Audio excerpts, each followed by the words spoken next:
Hello students, welcome to सीसेस academy. तो बेटा हम लोग बिजनेस स्टडीज़ में हमारा तीसरा लेसन पढ़ रहे हैं जो कि है प्राइवेट, पब्लिक और ग्लोबल एंटरप्राइज। तो इसमें हम लोग जो है अब अगला टॉपिक पढ़ेंगे जो कि है गवर्नमेंट कंपनी। तो गवर्नमेंट कंपनी क्या होता है, इसका आप डेफिनेशन देख सकते हो।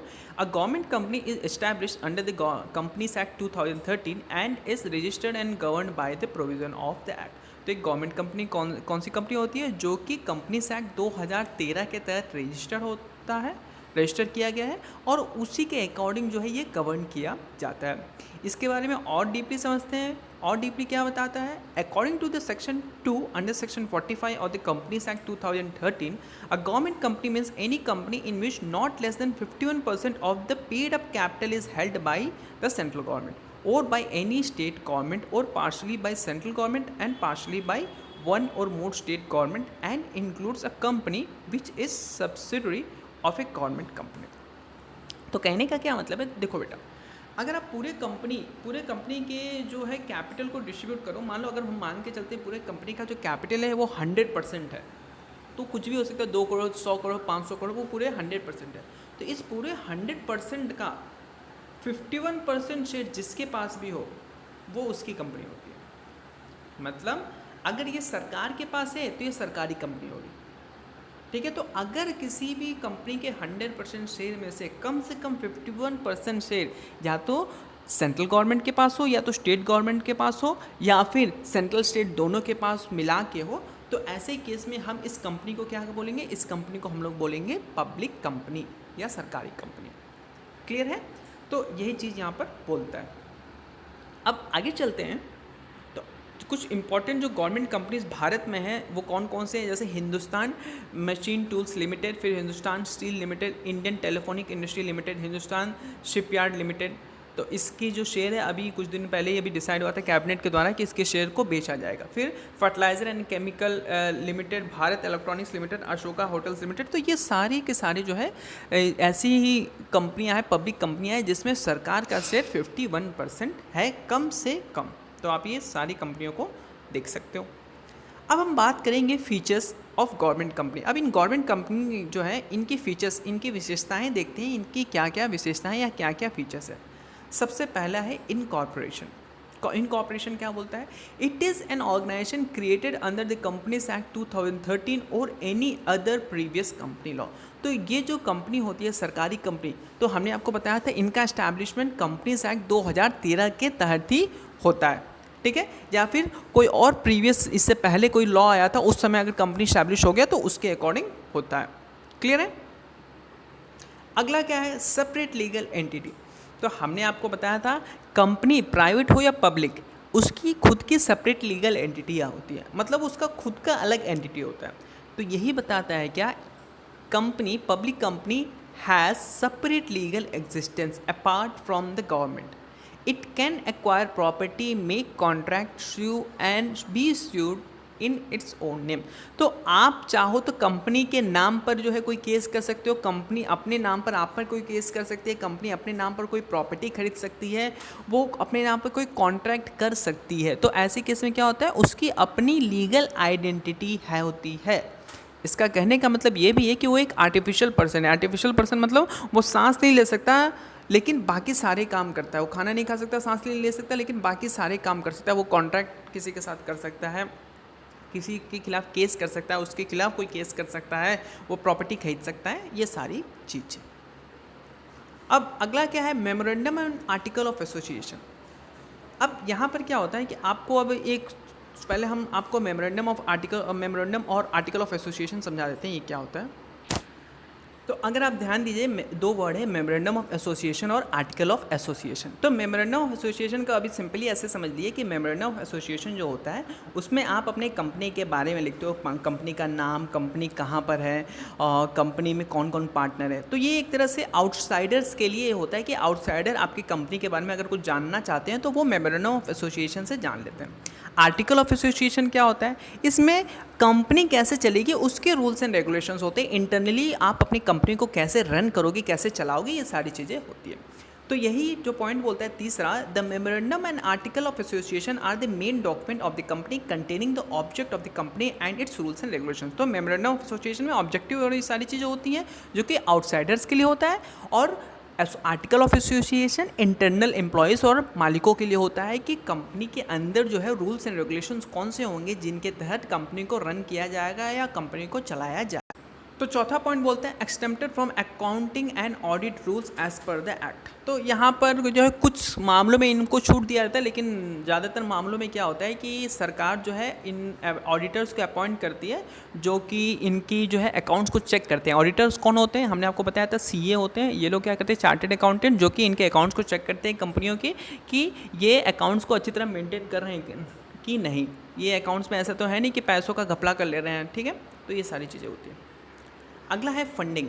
तो the government company obtain its fund from the government share holdings and other private share holders. It is also permitted to raise funds from the capital market. तो यहाँ पे बेसिकली कंपनी जैसे रेज करते हैं वैसे ये भी करते हैं। इनके मालिकों से ये पैसा ये लोग रेस करते हैं। जो सरकारी कंपनी है तो सरकार से ही रेस करेगी ज़्यादातर पैसा, और चाहे तो शेयर्स और डिबेंचर इशू करके रेस कर सकती है। हमने आपको इन दोनों का मतलब पहले ही समझा दिया है। अच्छा, ये दोनों को शेयर्स और डिबेंचर्स जो होते हैं ये बेसिकली कैपिटल मार्केट में रेस किया जाता है। ठीक है, तो इसके बारे में हम लोग और डीपली पढ़ेंगे कि दो टाइप के मार्केट होते हैं, एक कैपिटल मार्केट होता है, एक मनी मार्केट होता है। तो इतना समझ लो कि शेयर मार्केट को हम लोग कैपिटल मार्केट में जो है रेस करते हैं। अब हम बात करते हैं मेरिट्स जो है गवर्नमेंट कंपनी की जो मेरिट्स है वो क्या क्या। सबसे पहली मेरिट जो है इजी फॉर्मेशन। तो government company can be established by fulfilling the requirements of the Indian Companies Act. A separate act in the Parliament is not required. तो जैसे हम लोग ने स्टैट्यूटरी कॉर्पोरेशन इन सब के लिए पढ़ा था कि इन लोगों को क्या होता है कि ये इनको अलग से एक्ट पास करके इस्टेब्लिश करना होता है, लेकिन गवर्नमेंट कंपनी के मामले में ऐसा कुछ नहीं है। यहाँ पर आपको अलग से कोई एक्ट पास करने की कोई ज़रूरत नहीं है। सिर्फ कंपनीज एक्ट के तहत जो भी रिक्वायरमेंट है उन्हें फुलफिल कर दीजिए, आप अपनी कंपनी को सेटअप कर सकते हैं। अगला क्या है, सेपरेट लीगल एंटिटी। तो इसके बारे में आप कई बार सुन चुके हो कि कंपनी का जो है खुद का अपना अलग से लीगल आइडेंटिटी होता है गवर्नमेंट से अलग। तो यही बताता है it has separate legal existence apart from the government. It can acquire property, make contracts, sue and be sure in its own name. Clear है। अगला पॉइंट क्या बोलता है, ऑटोनोमी।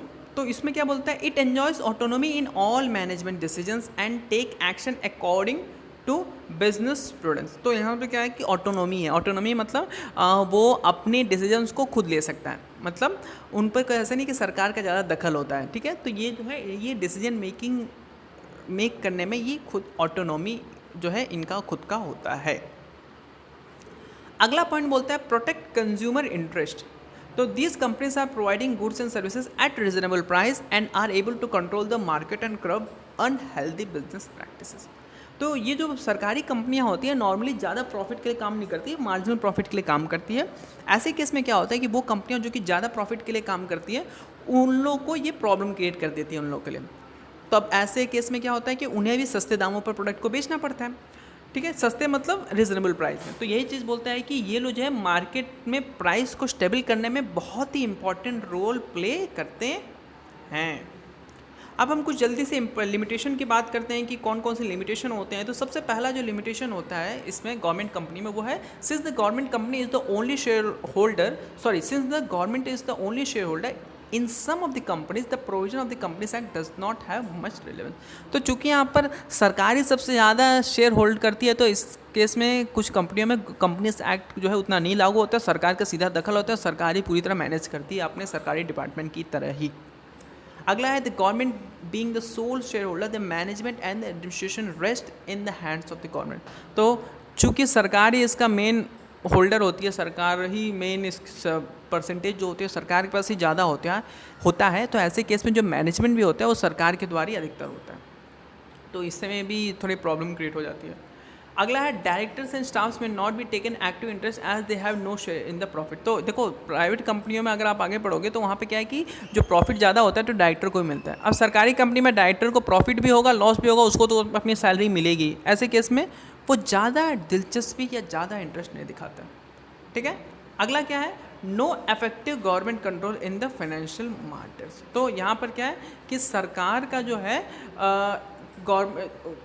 फाइनेंशियल मैटर में ज़्यादा कंट्रोल नहीं रहता है। मतलब सरकार का तो अधिकतर मैटर में कंट्रोल रहता है लेकिन ज़्यादातर मैटर में।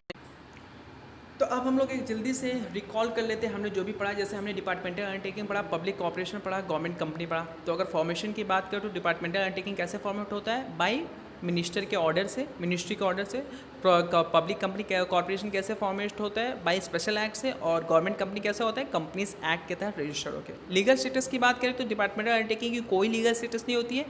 पब्लिक कॉर्पोरेशन का अपना सेपरेट लीगल स्टेटस होता है और गवर्नमेंट कंपनी का भी अपना सेपरेट लीगल स्टेटस होता है। ओनरशिप की बात करें तो डिपार्टमेंटल अंडरटेकिंग जो है सरकार के द्वारा ओन होता है, पब्लिक कंपनी भी सरकार के द्वारा ओन होता है, लेकिन गवर्नमेंट कंपनी में सिर्फ 51% शेयर जो होते हैं सरकार के पास होती है।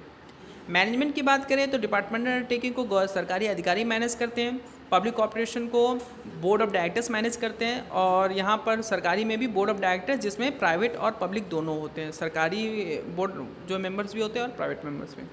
स्टाफ की बात करें तो डिपार्टमेंटल अंडरटेकिंग में सरकारी स्टाफ होते हैं, पब्लिक कॉर्पोरेशन में नॉन गवर्नमेंट स्टाफ होते हैं और गवर्नमेंट कंपनी में भी नॉन गवर्नमेंट स्टाफ होते हैं। ऑटोनॉमी की बात करें तो डिपार्टमेंटल अंडरटेकिंग की कोई ऑटोनॉमी नहीं होती, पब्लिक जो है कॉर्पोरेशन की सफिशिएंट ऑटोनॉमी होती है और गवर्नमेंट कंपनी की कोई मतलब कुछ हद तक ऑटोनॉमी होती है। पब्लिक अकाउंटेबिलिटी की बात करें तो डिपार्टमेंटल अंडरटेकिंग की हाई पब्लिक अकाउंटेबिलिटी होती है, पब्लिक कॉर्पोरेशन की भी अकाउंटेबिलिटी पब्लिक के ऊपर बहुत ज़्यादा होती है और गवर्नमेंट की भी हाई होती है। ठीक है, तो डिपार्टमेंट फ्लेक्सिबिलिटी की बात करें तो यहाँ पर कोई फ्लेक्सिबिलिटी नहीं होता है, पब्लिक कॉर्पोरेशन में थोड़ी बहुत कंसिडरेबल फ्लेक्सिबिलिटी होती है और गवर्नमेंट कंपनी में मॉडरेट लेवल तक का होता है। और सूटेबिलिटी बात करें तो डिपार्टमेंट अंडरटेकिंग पब्लिक से रिलेटेड कामों के लिए होता है, पब्लिक कॉर्पोरेशन जो होते हैं इंडिविजुअल और कॉमर्शियल एंटरप्राइजेस जो कि नेशनल इंपॉर्टेंस के लिए नेशनल ग्रोथ के लिए इंपॉर्टेंट है उसमें होता है, और गवर्नमेंट कंपनी जो होता है individual and commercial enterprises required for, जिसमें मतलब ऐसा समझ लो कि जहाँ पर प्राइवेट पार्टिसिपेशन का ज़रूरत है, जहाँ लगता है कि सरकार प्राइवेट के साथ मिलकर अच्छा काम कर सकती है, वहाँ पर गवर्नमेंट कंपनी होती है। और लास्ट में फाइनेंसिंग की बात करें तो डिपार्टमेंटल अंडरटेकिंग जो है इनका फाइनेंस बजट से होता है। पब्लिक कॉर्पोरेशन का जो फाइनेंस है ये सरकार के द्वारा जो है ये बोरो कर लेते हैं, और गवर्नमेंट का क्या है इनका अपना है, ये सरकार और पब्लिक शेयर डिबेंचर को इशू करके करते हैं। तो इसी के साथ ये वीडियो कंप्लीट होता है। अगले वीडियो में हम लोग changing role of public sector की बात करेंगे।